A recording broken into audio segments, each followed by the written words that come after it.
为救林燕，萧炎惹大打出手。危难之际，萧炎及时赶至，诛杀中的艰難处境。顾及旧友之情的萧炎，带着亲临及時出手，但还是被其逃脱。Lúc này, từ bên trong dị tượng, trên trời cao, Tử Nghiên mang theo một sự lạnh lùng cùng uy nghiêm, nàng bất chợt giơ bàn tay của mình lên. Sau đó, từ trong tay nàng ánh vàng tràn ngập, nương theo đó, kình phong cũng liền bạo phát, một cỗ áp lực mang theo uy áp khủng bố lập tức ập xuống người Thanh Yểm cùng Hạ Sát và Man Nham, khiến đám người kia không chịu nổi uy áp mà phải quỳ một chân xuống, trên mặt vô cùng khó chịu.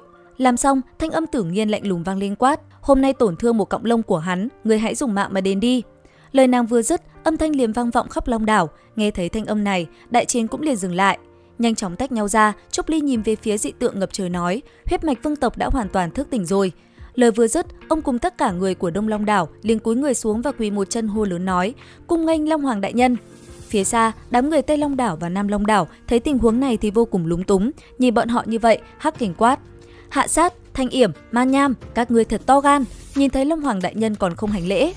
Nghe vậy, đám người kia dẫn đầu đội quân của bên mình liền quỳ một chân xuống đất, sau đó đồng thời hô lớn nói: "Bái kiến Long Hoàng đại nhân, ngày sau nếu có thời gian lại đến yết kiến." Nói xong, Thanh Yểm và Hạ Sát đồng thời xé rách hư không dẫn quân rời đi. Thấy bọn người này quay đầu bỏ chạy, Hắc Kình cười khẩy một cái, còn Tử Nghiên đứng giữa không trung, bây giờ nàng mới thu lại uy áp của mình. Nhìn Tiêu Viêm, Tử Nghiên mỉm cười nói: "Nghỉ ngơi đi, vất vả cho ngươi rồi." Lời vừa dứt, Tử Nghiên đột nhiên điểm lên trán của mình.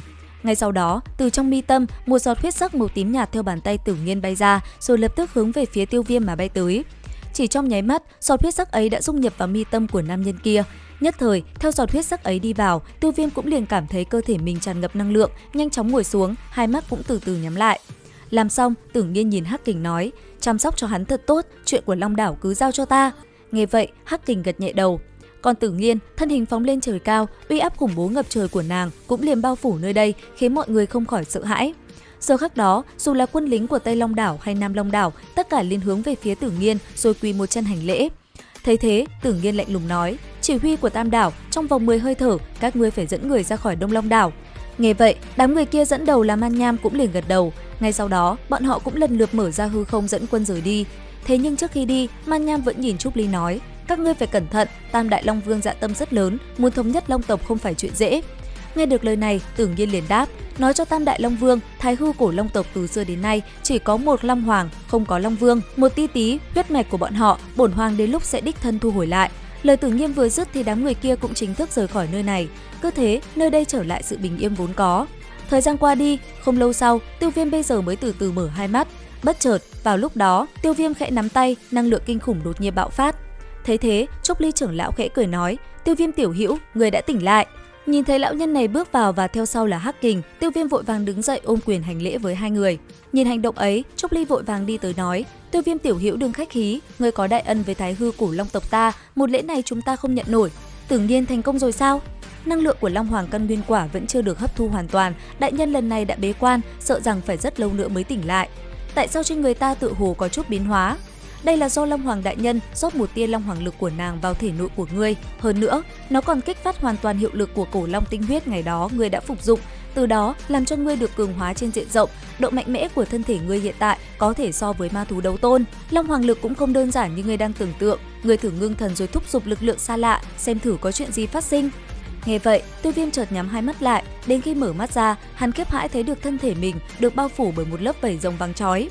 Thấy thế, Trúc Ly cười nói: "Trên người ngươi không phải là Long Lân giáp bình thường mà chính là loại có đẳng cấp cao nhất, Long Hoàng cổ giáp." Tới đây, Tiêu Viêm vui sướng vô cùng, ngay lập tức hắn liền thử hiệu nghiệm của Long Hoàng cổ giáp. Một lúc sau, Tiêu Viêm mới giật mình hỏi: "Đúng rồi, Thanh Lân đâu? Sau khi ngươi hôn mê không lâu, chúng ta đã cho nàng vào cổ Long mộ địa tu luyện, lần này trở ra chắc chắn thực lực sẽ tăng vọt.